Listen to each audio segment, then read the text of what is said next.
Welcome to the show. I'm Jason Whitlock, and I'll tell you why we just got another sign that Tom Brady's age is starting to catch up to him.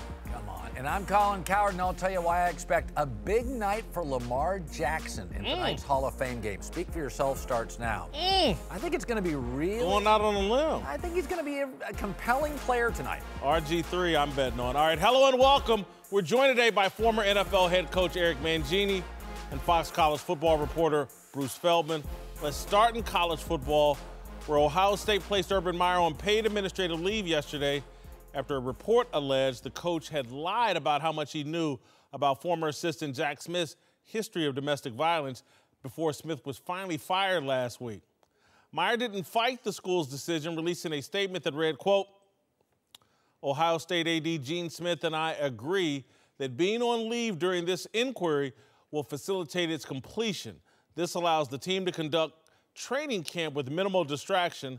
I eagerly look forward to the resolution of this matter. All right, Cowherd, should Urban Meyer step down? Yesterday I leaned no. Today I think I lean yes. You're asking me to believe unbelievable things.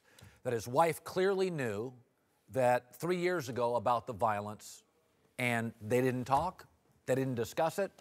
You're asking me to believe that a guy that's a control freak, and you asked me to believe this with Art Briles and Rick Pitino and Joe Paterno, that he doesn't know what's going on in his staff, with his coaches, a guy that he brought from Florida to Ohio State. You know, if you had an alibi, you know, I was here and this action happened here. You're asking me to believe a coach who is smart, who has control, who has a great relationship he's bragged about with his wife, that they suddenly just didn't communicate about this very ugly, violent episode. It's too many things I can't buy into. Yeah, I agree with all of that. I'll add, in addition, I just think Ohio State's brand is so big that I don't think he can survive. He didn't build the Ohio State football brand. That was already built long before he got there. And so I think if I'm Ohio State, I'm just like, I don't know if I can deal with Urban Meyer's baggage. When he was at Florida, I think 30-some-odd players were arrested. He coached Aaron Hernandez. I just think the baggage of that, his reputation of being a bit shady, is going to be too much for Ohio State to handle, and it's probably best for him to move on because Ohio State's not going to have the Jerry Tarkanian of football. That's something you do at a UNLV or some school where Jerry Tarkanian built the program from scratch. Again, Ohio State's going to be Ohio State. They'll find their next Urban Meyer. They've won with 8 different coaches. Can I introduce one thing, though, here? So he's in serious legal jeopardy because of the Title IX issues. If he did not report to the Title IX office, if in fact he did know, which I agree with Colin, I think it's such a stretch to think he wouldn't know, especially when he was the one at Big Ten Media Days 2 weeks ago when he was talking about the Florida incident in 2009 involving Zach Smith. He brought up how he and Shelley kind of counseled this young couple. So why would we think that if Shelley Meyer is getting these texts, she wouldn't go back to Urban Meyer and tell him? Also, why would she not have told Urban Meyer before he went and does this big press conference with the guy he fired about these details? So the only way I think he survives this is if there is some kind of documented proof that he did alert either Gene Smith, his boss, the AD there, or the Title IX office, and at least showed he handled protocol correctly. If he did that, then it's a different situation. Then they got to dig out of the part about bad PR and how he lied to the media. The other thing in this is, keep in mind, when you're talking about whether he should step down or not, if he gets fired for cause, he's going to lose $38 million. Now, I don't think people are just going to walk away from that kind of money. So how will he contest it? I'm not a lawyer. I have no idea. I also don't know. You know, we haven't heard from Urban Meyer whether he told his AD or not. There's a lot of stuff out there. We know the text messages. We know some context. We don't know everything he has done or what his boss and how they handled it. And look, there's a lot of things we don't know. We haven't, this hasn't played out. And for him to step down at this point, I don't think it's fair. I do think people need to have an opportunity to go through due process. They need to have the opportunity to have all the different components of this put on the table before he just steps down. And the idea that he's Jerry Tarkanian, look, there were issues at Florida, and there haven't been many issues at Ohio State. I don't think. I'm in Ohio. I would hear about him. But it's a couple days old. Why don't we let this play out and see where everything falls? The thing about stories like this, though, the longer we sit here and wait, rival coaches will feed media. Rival recruiters will feed media. These stories they get uglier. And so this is a huge brand. I think you have to make a decision 48 hours. I mean, we're going to stretch this thing out for 4 weeks? Well, I'm not sure I'm ever going to be for a rush to judgment. But my also issue is I don't think this is going to be decided on fairness.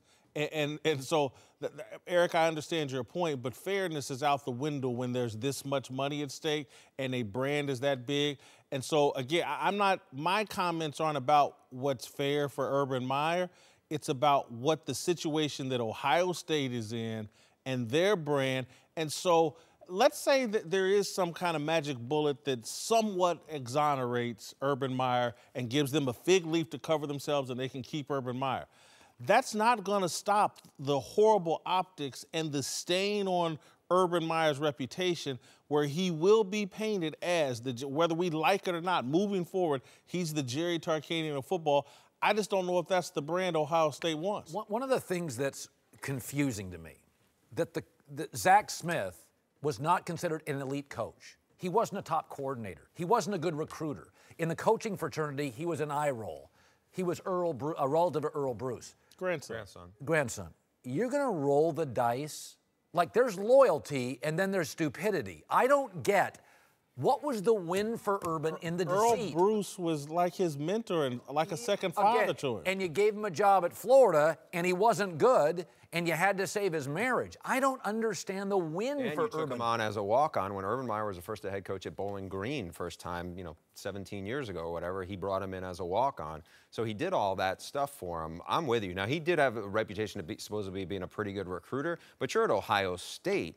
Pretty much all four of us could recruit at Ohio State. No offense, the three of us could. You obviously are credentialed, but like you could take anybody off the street and we could probably recruit pretty well with that brand behind us. I think they have a better receiver coach now in Brian Hartline, who was on that staff, played in the NFL, has a level that he could sell to them, to recruits. And I just think that part to me is a head scratcher, as we talked about. He gave a lot of second chances and third chances and fourth chances to shaky character guys at UF. But that was in the name of getting really good athletes on the field.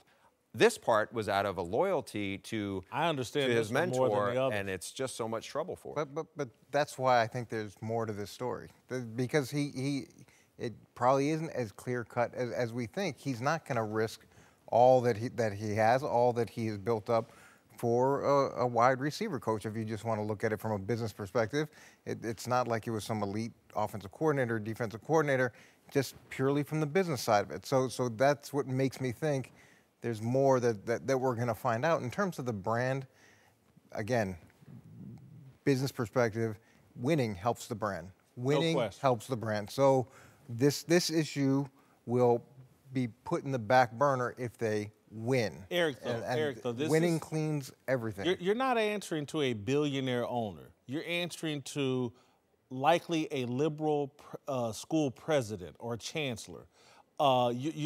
They feel like, and the arrogance of Ohio State, which I think is accurate, they're like, no, we can find someone to win. Maybe not, we won't maybe find the next Urban Meyer, but we can win. We've done that without Urban Meyer, without Woody Hayes.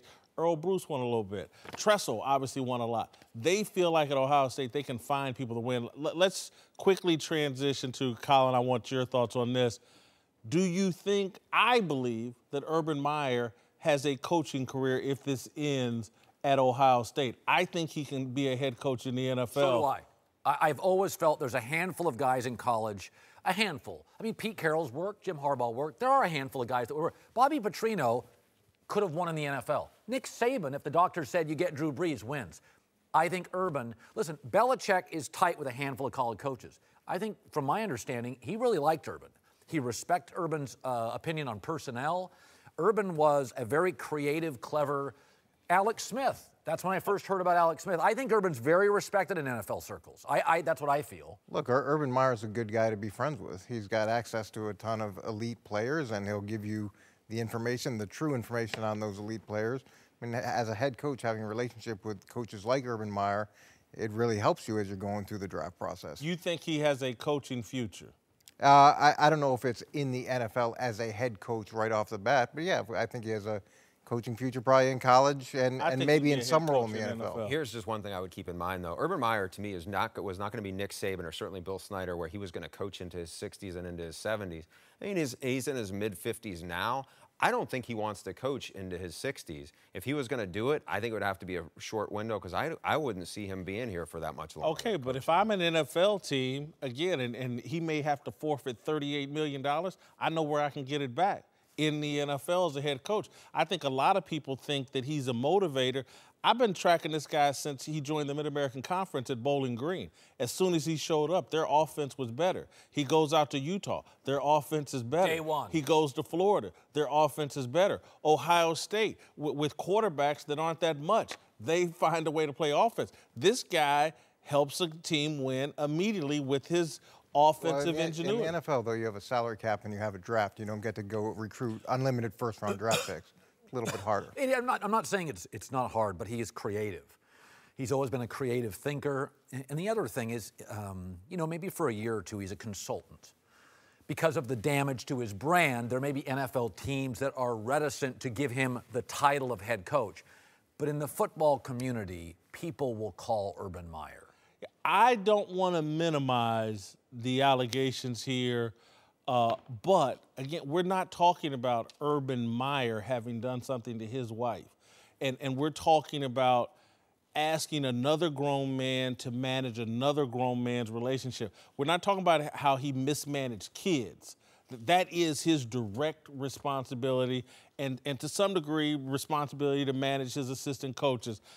I don't think the stain of this, I think it hurts him terribly in college football. I think you can question his ability to manage kids based on this.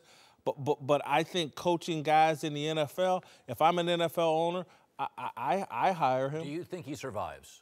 Not at Ohio State, but I do think he's an NFL head coach. Only if he has text messages or some kind of documented proof that he did handle it appropriately by Title IX standards. If not, he won't. What if he comes out and gives a mea culpa? Says, look, I should have handled this better. I think I can handle it better moving forward. His resignation. Eric, if he did not handle it appropriately by Title IX, they won't have that chance for him. His text messages, his emails, and what he did, that's going to tell the story. And I don't think it's a 4-week investigation. Well, an interesting thing. You think I think it's shorter because I think they have to go through how he responded and how he handled that. Let's say, for instance, he does find something that covers him. At a minimum, he was unethical in front of the media and lied to them. Now, people get over that really fast. Fans at Ohio State couldn't care about us. But I'm saying that's not the greatest look in the world either. No, the media is going to go to war with Ohio State and Urban Meyer, and I don't think Ohio State wants to be bothered with that. Welcome back. Eric Mangini's back. We're joined now, NFL films analyst, my friend Greg Cosell. Howard Cosell's nephew. That's right. That's true. Love this guy. Yeah. We almost came to blows this summer, though, Kyle. Well, you fight with everybody. Right. You're the Draymond Green of the network. I saved him. I backed off. I saved him. Let's move to the National Football League, where the preseason kicks off tonight. Ravens taking on the Bears at the Hall of Fame game in Canton. Now, tonight we'll get our first glimpse of the much-hyped Lamar Jackson under center. It will also be the first time RG3 takes the field in an NFL game since 2016. Whitlock, who do you think has a better Ravens debut? RG3, just because of the experience, just because of there's really no pressure. He's completely playing with house money. There are no expectations for RG3. He can just let it loose, let it fly. Lamar Jackson, all eyes are going to be on him. He wants to go out and show how much growth he has. He wants to prove everybody wrong, that he should have been higher drafted. I don't think we'll see anything tonight that will tell us, which one of these guys is going to end up being the backup quarterback. I just think it's going to be easier for RG3 initially. Just he's been there, done that. Lamar Jackson's going to have a lot of pressure on tonight. I don't think it'll go that well. I call him RJ7 because I've seen so many variations of him at this point. I think Lamar Jackson, I'll just throw this out there. I don't know this to be true. I'll throw it out there. Baltimore spent a first-round pick on him. They traded up for him. don't you think they want to make him succeed? Well, he's going to be the backup quarterback. So they're going to make sure. People go, that was a good first-round pick. That guy can really play. Coaches can call what they want, put the personnel around who they want. I think Baltimore wants to make Joe Flacco aware that he's not a wasted pick, and I think they want to sell him. Kyle, let me give you I love these analogies. You can set the greatest salad bar in front of me. I'm going to find the hot wings. It doesn't matter. And so they can lay it out. They can lay it out for Lamar Jackson. He's got to pull the strings no matter what they call. He's a rookie. This is his first debut. Big expectations. If it's not RG3, then it's a problem. I mean, the guy's got a ton of experience, and he's not playing with house money. He's playing on borrowed time. If he doesn't go out and perform at a high level during the preseason, this is his last rodeo. So he's got to go and make sure that he performs well. And the odds of him being the backup quarterback, they're not very good. Are they going to keep 3?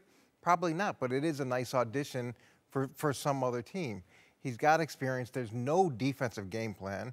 This is a borderline next practice. It should be about as vanilla as it can get. And it'll also depend on who's playing versus which players, what point in the game, if RG3's with the frontline group or the second group, but just based on pure experience, it should be RG3. And they may both look good tonight for the simple reason that quarterbacks who run around and make plays do that in the preseason because no one's game planning. No one's trying to mush rush or spy the quarterback or do anything like that. So Lamar Jackson will probably make some spectacular running plays, as RG3 might, because that's what happens in the preseason, and then people get overly excited about a quarterback's ability to run around. And I think there's a very good chance RG3 avoids every opportunity to run. He's going to try to throw the football. Again, because of those expectations. We all know he can run. I think he's going to go out there, like he said, and try to show his QB growth. And so he's going to try to throw the football, and it's the NFL. That's a big step up from college football. He doesn't have RG3's experience. My expectations are low for Lamar. We should be excited if Lamar Jackson goes out there and has no unforced errors. Correct. There's no false start penalties. There's no fumbled snaps. Things look clean. He runs the offense well. It doesn't look like he's over-caffeinated as he's going through it because he's so he's so tense about being in that moment. To me, you get that done, that's a win. RG3, he needs to go out and do a little bit more because this time in Baltimore is probably short-lived. All right, welcome back. Eric Mangini and Greg Cosell are back. Let's move to New England, where Tom Brady will turn 41 tomorrow. And while the quarterback hasn't shown any outward signs of slowing down, Rob Gronkowski actually says that Brady has started to mellow in his old age. I would say probably back in the day, he was a little bit more on you if you didn't get it right, a little bit more in your face. But I mean, I don't see, he's 40, going on 41 now. I don't feel like he backed off on that a little bit, which is nice. He used to be mean to me. Glad he's not to these young guys anymore. How was he mean to you? Just was. All right, Cowherd, is this actually a bad sign for Brady and the Patriots? You're just trying to find ways. Yep. I love Brady. What do you mean? But I just don't like You this. love LeBron and Brady. We've never done a positive spin on them. Okay. Let me tell you something. People mellow out. Testosterone levels come down. Everybody mellows out with age. You throw some titles, you throw $1 billion net worth, a supermodel wife. He's got a very great life. He's got kids. This is what everybody does. The CEO at 48 is not the CEO at 68. I don't know. Belichick and Saban, I don't think have mellowed out a whole lot Well, with age. I don't know. I saw a video. They might have gotten harder. Well, but I mean, when I look at Tom, listen, he's got everything. He doesn't even have a challenger on the staff now. Garoppolo's gone. What's he up there to be uptight about? Listen, I felt the thing that I'm saying here is that Brady has been the assistant coach on the field for Bill Belichick. He's been as intense as Belichick and maybe has been a bit of a hammer for Belichick from time to time where Belichick doesn't have to. And when I hear that he's kind of backed off that in any kind of way this year after the offseason they just went through where they haven't seemed to be getting along and there seems to be a problem since Malcolm Butler, that's kind of a red flag to me. Tom Brady's been the in-your-face quarterback for 15, 16 years. Stay that way. I would imagine he'll be that way when the time comes. And so we're using Rob Gronkowski as a gauge of emotional intelligence development. Like, that's the first part. He said that Tom used to be mean to him. I'm sure he did, because I bet he didn't get a lot wrong or didn't get a lot right. And then the other thing, it's the first week. Yeah, exactly. It's the first week. When you come back from vacation, everybody's relaxed, it's nice, you see old friends, you start with the install, you kind of build up now, especially because training camps change so much. Give it about a week and a half where you're tired of sitting in meetings with guys, you're getting frustrated, you're getting ridden by the coaches. That edge will come back pretty quickly. This is the post-vacation ease into training camp mode. Listen, Mick Jagger used to trash hotel rooms. Now he takes naps. That's because he's old and washed up. Tom Brady was the MVP of the league last year. Tom Brady has a way that he competes that works. Tom Brady just came off a Super Bowl where he threw for 505 yards. And he wasn't a nice guy then. And he shouldn't be a nice guy now. So you think because of what Rob Gronkowski said that we're going to gauge Tom Brady's personality? The sage, Rob Gronkowski. Can I say this? You can say whatever you want. Rob Gronkowski knows more about Tom Brady than you. That is correct. And you and me. He's right there. And he's acknowledged, hey, this seems a little different. So maybe he was having fun with the media. Don't you think some of this is, to your point, Gronk came in a little bit of a meathead. He's less of a meathead. Tom doesn't ride him because Gronk, there's symmetry between those. And does Gronk knows more than I do about the history of Tom Brady? I was there when it started. I was there for the first 6 years. That wasn't my point. No, but I'm just saying, like, the whole coach on the field, in-your-face type thing, Tom's never been a in-your-face type guy. He's a very demanding. He demands excellence from the people around him. You won't get the ball if you're in the wrong spot. He may call you out if you do the wrong thing. But in terms of, like, jumping on you and the way he did Josh McDaniels, got in his face. One time in 18 years, I mean, it's an aberration. Yeah, I mean, Tom's not a barker. Rob Gronkowski just said, just to be clear, when he said, he wasn't talking about Tom yelling at him.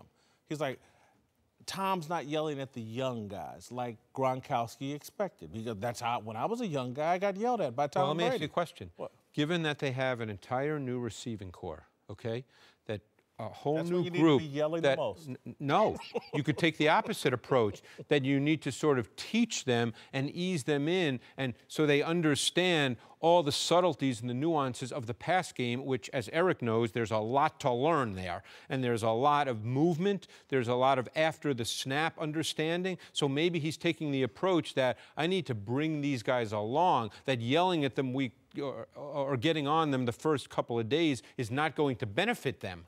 And maybe he's got to learn their names. Right. I mean, there's a lot of new faces. I mean, they just signed Eric Decker. Figure out who's there. I don't want to compare Tom to the name I'm about to say. But you're going to anyway. But this would be like coming into preseason college basketball and, hey, Bob Knight's not yelling anymore. And everybody goes, well, it's not a big deal. Well, Bob Knight yells. That's what he does. Yeah, but Bob Knight's defined by almost violent anger. Like he's just volume, and that's not what Tom Brady's defined by. He's defined by work ethic and detail. And being demanding, which is the better word, as Eric said. You know what? Michael Jordan reported to training camp and was giving everybody Rolex watches and taking them all out to eat and he wasn't punching any teammates anymore. He wasn't up people's rear end like he used to be. And somebody said that, I'd be like, well, hold on, Jordan's changed. Because Tom Brady and Jordan have an edge to them, and that's what I think Gronkowski's saying. It's the first week. It's the first week. Jordan got into the Hall of Fame and still had the edge. Let people get a little overtired. Let that heat build up. It's the first week back. If it's they're not trailing too bad. the Texans in week 1 by 14 at half, you'll see the end. All right, to Kansas City, where the Chiefs have handed the reins over to Patrick Mahomes this year. Interesting. It isn't going well so far. He's got 7 picks in 6 practices, even calling the wrong plays in the huddle at one point. This is an interesting story to me. Are you worried all about a very good roster, a very good coach? You worried about this kid? I don't want to overreact to 7 picks in 6 practices or whatever. I hope that the defense is making some plays. I'm a Chiefs fan. However, I've said this from day one. I'm not sold on Patrick Mahomes. I'm not sold on he's the next Brett Favre because I'm not sold that in this era you actually want the next Brett Favre in terms of look, you'll always take a Brett Favre whenever you can get him. But the league has changed. It's not an interception league anymore. The guys that throw 7 to 8 interceptions a year, that's your great quarterback. This guy is a risk taker. He's going to turn the ball over through the air. He's going to bot some plays mentally. He's going to be completely different than what you saw from Alex Smith. And I'm just not sure if that's the right route. I've never been sold on Patrick Mahomes. Great raw talent. I'm just not sold. Well, Chris Carter, the Hall of Fame receiver, our teammate, always says, you know, some things are almost biblical. Like if you have a great voice, you'll sing in the car, you'll sing in the shower, you'll just sing. Well, you do that even if you have a bad voice. That is true. Patrick Mahomes has a cannon. So does Cam, Jay Cutler, Jeff George. When you have a cannon, Terry Bradshaw, Namath, you try to squeeze the ball in. It is now, to your point, it's kind of a precision league. Nobody threw 36 touchdowns, 4 picks. Brady, Aaron Rodgers, guys do that now. I always worry when I hear, oh my, that's the best arm in the league. Well, if you have the best voice, you sing, and if you have the biggest arm, you're going to try to wedge it into tight spots. If you have the best legs, you're going to run. And I do worry about that he is so gifted with his arm, he'll take big risks. I love that you won't overreact to the 7 picks, but you will overreact to Brady and being Gronkowski. quiet. Brady's got a long resume.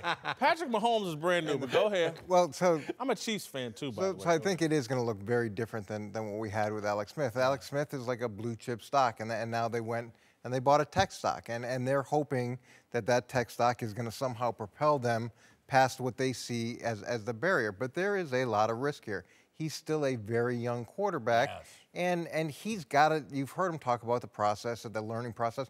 That's real. That's real. He's the starter for the first time on a consistent basis, and he's got a lot more pressure now than he did before. It's radically different than Alex Smith. In terms of an interception league, Garoppolo, you and I talked about this last year. He threw 7 touchdowns and 5 picks. Those numbers aren't very good if you project them out over 16 games. But again, they liked the upside. They rewarded him pretty handsomely. Well, Mahomes, you have to look at his college career, too. He was a loose, reckless, undisciplined player. The talent was obviously there. He throws a ball as easily and as well as anybody we've seen recently coming out of college. But there's a looseness to his game. And that has to be, you have to decide as a coaching staff, and Eric can certainly speak to this, how you want to handle that. Because you can't live in the NFL on out of structure, off schedule, random plays. There has to be a precision to the way you play the position. That's what Patrick Mahomes has to learn. And that doesn't happen in one training camp as the starter. I think they took Alex Smith for granted, one. And they loved Alex Smith, but I think they took him for granted. And then 2, I think, and Andy Reid's a tremendous head coach. Yeah. But he hasn't won a Super Bowl.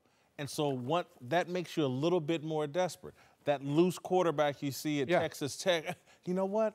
I can get Brett Favre out. I can get a better Brett Favre out of him or something. And so I think Andy Reid is taking a huge risk here, trying to get over this Super Bowl hump. And I think there's a good chance this could all blow up in their face, and this kid can be loose with the football, and this team end up 8-8, 9-7. Well, if you look, it's really interesting in the AFC. You've got these veterans. You've got Big Ben, and you've got Tom Brady, and you have Phillip Rivers. But then there are a lot of young guns. I don't know what Deshaun Watson really is. Andrew Luck, I almost call a veteran now. I think he's going to become, I think Kansas City, of every team in the league, is the enigma. We all like their roster. Their defense wasn't as good last year as a lot of people might think. They have good players, but they didn't execute really well. I have no idea what they are. Marcus Peters. I think they can coach their way to success, but they're the one team in the league. I have to watch them for September. I don't know what this kid is. I really don't. And he's got incredible upside. He does. He makes those wild plays, but you've got some serious risks there because he doesn't know how to control that cannon. And Alex Smith was so good at managing everything offensively. This is radically different. Welcome back. Joined now by NBA champ Eddie House and the founder of the big league, Jason McIntyre, who moved out here into a big house because he's got such a great job. Kevin Durant has taken some flack recently for his constant battles with fans on social media. I feel like there's a story every other day with him. But according to our good friend Chris Broussard, Durant is just being himself. On the court, I thought up to a few months ago that he's acting out of himself. Like the guy we saw in Oklahoma City was not, cursing all the time, was not on the court being as aggressive, in terms of arguing and maybe fighting with guys or getting, technicals with referees and things like that.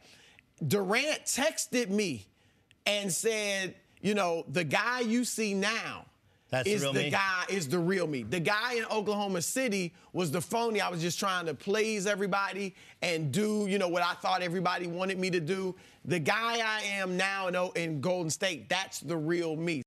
What do you make of that? Chris had some very interesting things to say. We didn't get to run it all, but he talked about that Kevin Durant's kind of a spiritual guy and a religious guy. And Chris said that he's talked to KD, and KD is a little bit off of that. And so I just see a guy that went from OKC, the Bible Belt, to Silicon Valley, the headquarters of the secular world. And I just think he's more secular. And I think that he feels like he has to be more of a bad guy. I think he's convinced himself he's got to be more of a bad guy to be a champion. He's trying to be more like a Michael Jordan or other people. He doesn't feel like he can be the nice guy and win. He feels like he tried that in OKC. I think eventually he'll figure out that, being the bad guy and having that edge just isn't as important. And then I also think there may have been a little slight shot at Russell Westbrook. Couldn't be myself there, can be here. Yeah, I don't sense the Westbrook thing, and I love a good shot at Westbrook. Anytime you could get one. Listen, it's new me. I'm coming around. I kind of think Kevin Durant's doing something which is dangerous, which is self-analyzing. We all change. And you start to analyze, and why do I do? Well, you were young, and then you were 20s, and now you're getting to 30, and we all change. And I think it's very dangerous to sit back and constantly, why did I do this? And why did I do this? Let a therapist do it. You're not an expert, okay? He's overanalyzing things. In Oklahoma City, there'd been a lot of movement. D.C., Texas, Seattle, Oklahoma City. And a lot was thrust on him. You're the second best player in the world. That's a lot for any young man. He handled it how in the moment he thought was right. Now he's an established superstar. Now he goes, and after LeBron, even sometimes over LeBron, he's a player of the league. This is a natural progression of a young human being that goes from college kid to moneyed to wealthy to an icon. To cursing in everyone's face. I don't know if that's natural. I totally agree with you in the maturation point as a person. He was 19 when he got drafted by the Sonics. He's 27 when he went to Golden State. I'm not the same person I was 2 weeks. I'm constantly trying to update myself to be the better version of me all the time. So it took him a while to figure out exactly who he was in this league. And when you don't have a ring, those are the whispers that he was hearing. Those were the demons that he was hearing when he was by himself. So you can't talk. These guys over here got 2 rings, D-Wade, LeBron, they having a conversation. You can't be in this conversation. You don't know what it's like to be a champ. You're not a champ yet. So once he got that validation, got that monkey off his back, now it's like, well, I'm letting him hang now. This is who I really am, and there is nothing that nobody can say to stop it. He's feeling himself, and I think that's part of it that's driving him as well, is the fact that he's chasing to be the best player. Like everybody thinks LeBron's chasing Jordan. KD is chasing LeBron right now to try to show that he's the best player in the league as well, or he's 1A right now. Yeah, I don't think it's a shot at Westbrook. I would agree with the LeBron stuff. When you look at the parallels, it's pretty fascinating, all right? Kevin Durant came into the league, was pretty quiet in OKC. Media went after him. He's Mr. Unreliable. Whose team is it, him or Westbrook? Think about LeBron when he was in Cleveland that first stretch, guys. Okay, LeBron fell in line. He's like, I could use some help, but he wasn't the king. He wasn't moving chess pieces around the board. LeBron goes to Miami. He's the king. He's like, give me Wade, give me Bosh. I want this guy. Kevin Durant says, I'm going to follow LeBron's path. I turned 27. I want to go to Golden State. LeBron went to Miami at 26. So I just think Kevin Durant is kind of following the LeBron strategy of, I'm going to take control of my path. Now, LeBron didn't go online and bash people. But Kevin Durant, that's where he is. Couldn't I argue, Jason? I guess my point's this. I wasn't real clear. Kevin Durant was the real Kevin Durant in Oklahoma City. That's who he was, insecure. Now he's wealthy, entitled. This is who he is now. Okay, but my only point is the discussion we're having and the things that people are reacting to are about his bickering back and forth with random fans, getting a bunch of technicals in NBA games, cussing at people, just being a bit more of an a-hole. And I don't know if that's great evolution. That may be who he is right now, but he may look up and do so. I believe in self-evaluation, and just I think he should be questioning himself. Is that really an improvement, some of these things that he's doing? Can he be a great player while still being a gentleman on the court and more consistent with the values instilled in him from his mother and that guy he was in OKC? I think potentially he can be. I agree with Charles Barkley and others. It's like, I just don't think this character he's become now matches who he really is. But again, he's done nothing so bad. You actually think the old him was the real him, and this is the fake? In terms of the in-your-face and bickering with fans and all that, I think he's caught up in Twitter. I think people get caught. Twitter is a poison and a virus, and it's been set off in too many athletes. And I think at some point when he gets, he'll realize, man, what the hell was I doing arguing? Legitimate arguments with people over Twitter. It's a waste of my time. It's a waste of my energy. Why give those people that energy? I think he looked back at himself and self-evaluated and was like, you know what? I let a lot of things slide that I wanted to say. I wanted to get back at this dude. I wanted to say this, but at the time, I don't think he had the bravado at that time. I don't think he had the mindset to go after his. He seems to have a little bit of thin skin, right? So I think as growing up and getting more money, so the skin started getting a little thicker. You know, his confidence got a little stronger. He's won 2 final MVPs. So now he's clapping back at everybody. You got something to say? I got something to say too. All right, to another Warrior in the news these days, Draymond Green, with reports surfacing that Tristan Thompson punched him in the face at an LA nightclub after the ESPYs last month. The story actually got some Cleveland fans to organize a parade in Tristan's honor, but Draymond took to Instagram to say the story isn't true, saying, quote, "I've enjoyed y'all's stories and talk shows over the last couple of days. Them joints inaccurate though, G." All right, carry on, my people. They may want to cancel that parade too. Then he added, nah, keep the parade. That city won't have any for a while. I forgot LeBron left. Cowherd, Draymond just need to let this go? Well, I mean, he's part of a dynasty. It feels like below a dynasty's standards. But I do think I've always felt he's the bouncer to this nightclub. The Warriors are bounced. Well, he is the edge. He's the tough guy in a skinny jeans suburban team. And so I think he's playing his role. He's the talker. He's the chatty guy. He goes to nightclubs, gets into, Studio gangster. A little bit, but I think this is who he is. Listen, Rodman was doing a lot of this stuff before Twitter with the Bulls dynasty. But look, I think he needs to leave it alone because he looks like a studio gangster here. Tristan Thompson came for him, and this isn't much of a denial. The story inaccurate, though. No, Tristan challenged you, and you backed off, and you're not the tough guy. You're better off beating up college kids in East Lansing than taking on your peers. Well, that right there is why he should let this go, because you know what? He was arrested 2 summers ago for that. Mm-hmm. What happens if the NBA says, wait a second, what's going on here? Tristan Thompson, Draymond, we've got 2 good NBA players fighting. Let's investigate this. Then what happens if the NBA opens an investigation and looks into it? And you're thinking of the NFL. No, the NBA could certainly do this. They could look into it and say, wait a sec, we got a guy who is on commercials, he's got a sneaker deal, he's making a lot of money, and he's now been in fights in 2 of the last 3 summers. That's not a great look for our league. I'm just saying, Draymond doesn't let it go, the NBA could look into it. Well, I think he should let it go for this reason. It's not any good publicity for him or for the NBA at all. It's kind of like a ding on such a really good offseason that they had with Summer League and free agency going on. I think this is kind of a ding to what's been going on. They're trying to compete with the NFL, being a year-round organization or a year-round league to where everybody's paying attention to them year-round. You can't have these kind of issues come up if you're going to try keep competing with the NFL. But I see his plight if it is inaccurate. I don't have all the details, so if he didn't get beat up, I could see him say, hey, man, get your facts together to try to make sure, hey, they saying I got beat up, but I really didn't get whooped. Nothing really happened. It was a scuffle, like some pushing, but I didn't get 2-piece. So if he's trying to get that out there to try to validate himself and say, hey, I didn't get beat up, you know what I mean? All these reports are wrong. I can see that side of it, but just let it go. I'll say this. This Instagram post does not bother me because it's real. He didn't call some press conference. He didn't do some interview with some reporter and go all off into detail. I think this is the end of it. To me, he's basically acknowledging something happened. He's basically politely saying, I didn't get beat up, and y'all exaggerating what happened.